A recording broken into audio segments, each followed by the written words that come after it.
Hey guys, welcome back. In this video, we're talking about camera movements. When starting out, you might not have a gimbal or a tripod to help stabilize your footage, so it's really important to know how to use handheld movements to get stable shots. So now I'm going to give you 9 tips that'll help you get smoother shots when you're using your handheld movements. And for these 9 tips, we drove all the way out to 7 Magic Mountains outside of Las Vegas just so we could show you these tips, so pay attention. Tip number 1, use 2 hands. The easiest way to minimize shaky footage is to use 2 hands instead of 1. Check out the difference when holding 2 hands compared to 1.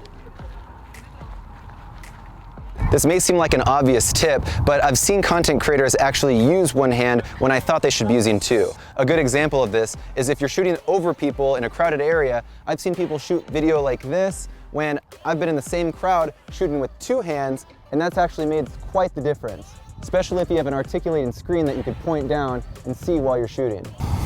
Tip number 2, keep the camera close to you. The further the camera is away from your body, the more shaky the footage is going to be. So I don't want to see any of this. Some ways to help keep your footage stabilized when you're keeping your camera close to you is by pinching your elbows into your body and keeping your camera close to your chin.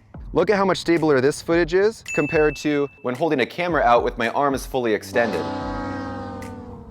When the camera's close to me, I'm pinching my elbows against my body and the camera's close to my chin. Looks like I'm on a friggin' tripod here. So for this technique, it's more effective if you have an articulating screen like this camera here, or one that flips out and then you could angle up a little bit so you could see what you're doing. But if I didn't have an articulating screen, you might just want to hold it a little bit higher, just like this, with your elbows into your body. Tip number 3, use a wall. By simply putting your weight up against a wall, you're creating a makeshift tripod between your 2 legs and the wall, giving you much more stabilized footage. Tip number 4, bend your knees. When moving with your camera, the best way to minimize vertical shift due to walking is to bend your knees and pretend you're holding a really hot cup of coffee that's full. Here's an example of me walking and shooting while not bending my knees. So this was me not really bending my knees, just walking. Shaky as hell. Now, here's me walking, bending my knees, and acting as if I have a cup of coffee in my hands that I don't want to spill on myself. Big difference. Now, this technique might look a little silly once you actually get it down, because you're really thinking about how stabilized you are, but I'd rather look silly while I'm shooting and not have my footage look silly when I'm editing. Tip number 5, keep your movements simple. Just because you're shooting freehand and you have the ability to move the camera in all sorts of directions doesn't mean you should. Now feel free to get crazy with your movements if the shot calls for it. For instance, if you're going to do some crazy revealing establishing shot of 7 Magic Mountains, just like that. But overall, it's going to be best to keep your camera movements simple. Tip number 6, move your axis. When panning and tilting, try moving your camera as if it's moving around an axis in front of your camera. This will help you avoid the foot shuffling that occurs when rotating in place. So start off by planting your feet securely in the same spot, and go ahead and rotate your camera in front of your body just like so to get a nice pan. When your feet are planted and you're rotating just like that, your movements are going to look much more natural and fluid. Tip number 7, use a wider lens. The wider your lens is, the less you're going to notice all the micro adjustments that you're doing, especially when you're walking. All the unstable movements that you're doing because you're shooting handheld are exaggerated when you're shooting with the longer lens. So the wider your lens is, the less obvious all those little micro adjustments are. So now I'm going to zoom in my lens to 30 and walk with it just to show you the difference on how stable it would be using a 14 in comparison.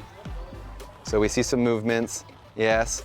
Now I'm going to do the same shot but zoomed out to 14 millimeters so we can see how stable it appears. Here's 14. All those movements are just not as prominent because the lens is at a much wider focal length. Tip number 8, minimize your focusing when you're shooting. One of the biggest culprits to shaky footage is by adjusting the focus ring when you're shooting.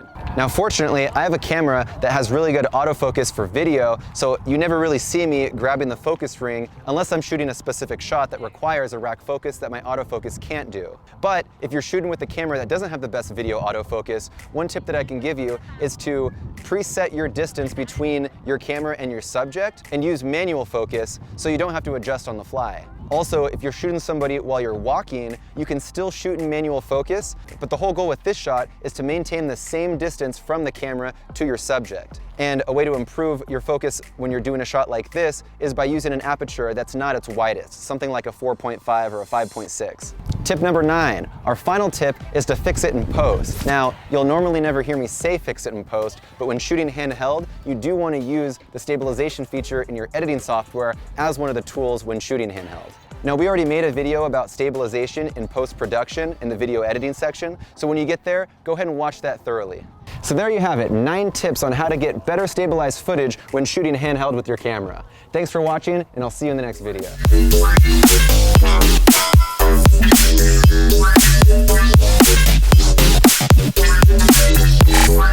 Wow.